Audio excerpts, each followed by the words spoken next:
Salam damai dan bahagia.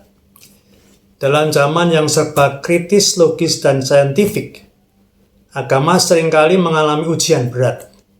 Banyak orang meragukan ajaran suci karena dinilai tidak konsisten secara logika atau tidak terbukti secara ilmiah. Kebenaran agama kini ditimbang dengan timbangan laboratorium, bukan lagi melalui pengalaman batin yang mendalam. Akibatnya, sebagian orang memilih menjadi agnostik atau bahkan ateis. Mereka berkata, "Saya tak bisa percaya karena agama tidak rasional."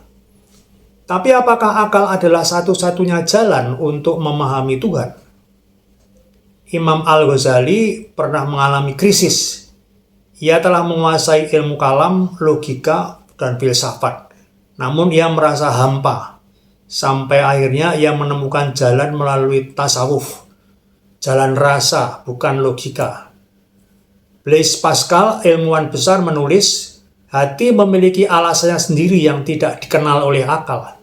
Ia sadar ada dimensi batin yang tidak bisa dijelaskan, hanya bisa dirasakan. Paul Tillich, teolog Protestan, berkata, Tuhan bukan objek di luar sana. Ia adalah dasar eksistensi itu sendiri. Mereka semua menunjukkan satu hal. Akal penting, tapi tidak cukup. Kebenaran spiritual bukan soal membuktikan, tapi mengalami. Para ilmuwan neuroscience kini tidak bisa mengabaikan satu kenyataan besar. Manusia secara biologis memiliki kebutuhan untuk beragama dan mencari makna transenden. Di dalam otak manusia, terutama di lobus parietal dan frontal, ditemukan area-area yang aktif saat seseorang bermeditasi, berdoa, atau mengalami pengalaman spiritual. Dr. Andrew Newberg, seorang ahli neuroteologi dari University of Pennsylvania, melakukan pemindaian otak para biarawan Buddhis yang sedang bermeditasi dan biarawati Kristen yang sedang berdoa. Hasilnya menakjubkan. Bagian otak yang berhubungan dengan rasa keterhubungan, pengosongan ego, dan keseimbangan emosi justru menyala sangat aktif. Lebih jauh lagi, hormon serotonin, dopamin, dan oksitosin ikut dilepaskan dalam jumlah lebih tinggi. Hormon-hormon ini berperan besar dalam rasa bahagia, cinta, dan koneksi sosial. Dengan kata lain, beragama dan berdoa membuat otak berfungsi lebih sehat. Mengapa logika tidak cukup?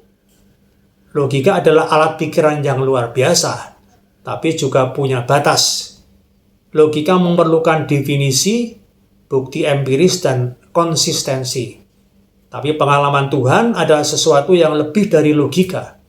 Ia adalah pengalaman rasa, kehadiran, cinta, dan kesadaran yang tidak bisa dipotong-potong dalam silogisme.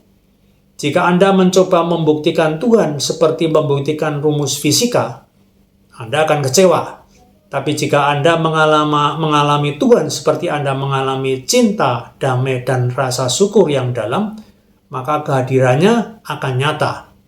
Karena Tuhan hadir dalam kesadaran, bukan dalam perhitungan. Di tengah kebingungan dan kontradiksi antar agama, sebagian orang memilih ateisme. Mereka menghindar dari agama karena melihat kekerasan atas nama Tuhan, kemunafikan para tokoh agama, atau doktrin yang sulit diterima akal. Ini bisa dipahami, namun banyak dari mereka yang akhirnya mengalami kehampaan eksistensial. Tanpa Tuhan, hidup kehilangan makna terdalam. Tanpa pengharapan rohani, penderitaan menjadi terlalu berat. Psikolog Viktor Frankl, penyintas kamp konsentrasi Nazi, berkata bahwa manusia bisa bertahan dalam penderitaan apapun asalkan ia punya makna. Dan makna terdalam itu menurutnya berasal dari keyakinan spiritual. Jika logika tak sanggup membuka pintu langit, maka rasa adalah kunci berikutnya. Perasaan cinta, syukur, haru, damai, dan takjub adalah bahasa asli spiritualitas. Ia tak butuh definisi, hanya keheningan dan keterbukaan. Hati nurani juga menjadi suara Tuhan dalam diri kita. Ketika kita merenung dalam diam, suara halus itu sering berkata, lakukan yang benar, jangan mencederai orang lain, ampunilah, syukurilah. Itulah wahyu dalam bentuk yang paling asli, bukan turun dari langit, tetapi muncul dari kedalaman batin manusia. Kembali ke hakikat. Agama sebagai kesadaran bukan sekedar ritual. Agama seharusnya bukan sekedar kumpulan aturan dan sejarah. Ia adalah pengalaman langsung akan kasih, kebaikan, dan kehadiran yang tak terbatas. Ketika otak dan hati selaras, agama kembali menjadi jalan transformasi, bukan konflik. Dengan menyadari bahwa otak kita memang diprogram untuk merasakan Tuhan, kita bisa berhenti memperdebatkan Tuhan dan mulai mengalami Tuhan. Bagaimana bisa percaya kepada Tuhan tanpa dogma dan tanpa harus bertengkar dengan sains? Alih-alih menerima Tuhan dari luar, dari dogma, paksaan, atau tradisi, kita mulai dari dalam, dari pengalaman batin yang paling jujur. Kesadaran bahwa aku ada. Kesadaran bahwa aku bukan penyebab dari keberadaanku. Kesadaran bahwa aku bisa merasa kecil di hadapan semesta. Itu semua adalah benih spiritualitas tanpa satu ayat pun dibaca. Penelitian neuroscience menemukan bahwa otak punya jaringan spiritual, terutama pada default mode network, yang aktif saat seseorang merenung, berdoa, atau merasa terhubung dengan sesuatu yang lebih besar. Hormon seperti dopamin dan oksitosin itu meningkat saat kita mengalami makna, cinta, kasih, dan pengampunan. Itu semua inti dari agama. Ini menunjukkan bertuhan adalah kebutuhan biologis, bukan hanya warisan budaya. Bagaimana dengan sains? Sains bertugas mencari cara kerja alam, bukan makna terdalam hidup. Dogma menyuruh percaya karena harus, tapi sains mengajak percaya karena paham.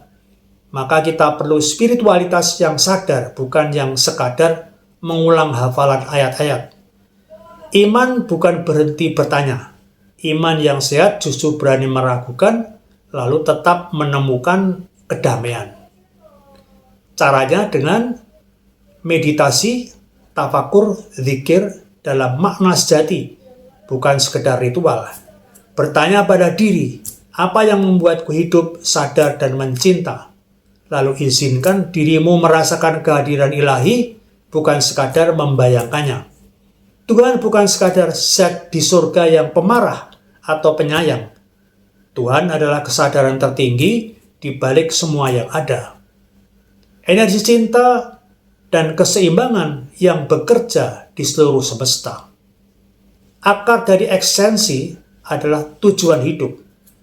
Saat engkau duduk dalam diam dan engkau hanya menyadari napasmu dan tubuhmu menjadi tenang dan pikiranmu mulai mereda, engkau mulai menyentuh sesuatu yang tak bisa dijelaskan. Itulah kesadaran. Itulah keheningan batin. Dalam keheningan itu, Tuhan bukan dipahami, tapi dihayati. Dalai Lama berkata, jika sains membuktikan suatu ajaran Buddhis salah, maka Buddhisme akan berubah. Tapi ia tidak melepaskan nilai welas asih, cinta, dan kesadaran. Karena nilai-nilai itu tak tergantung pada teori. Mereka hidup dalam kesadaran jiwa. Agama bukanlah daftar pernyataan yang harus dipercaya. Agama adalah cahaya yang harus dihidupi.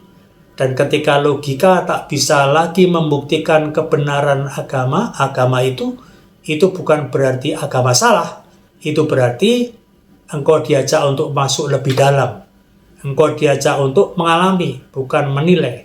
Untuk menyadari, bukan membuktikan. Maka, jika engkau ragu pada Tuhan yang diajarkan oleh orang lain, cobalah hadir dalam kesadaranmu sendiri. Karena di sanalah Tuhan benar-benar menunggu bukan di buku, bukan di dogma, tapi di dalam dirimu sendiri. Tuhan tak perlu dipercaya, ia hanya perlu dihadiri, dan keheningan adalah tempat di mana Tuhan paling lantang berbicara.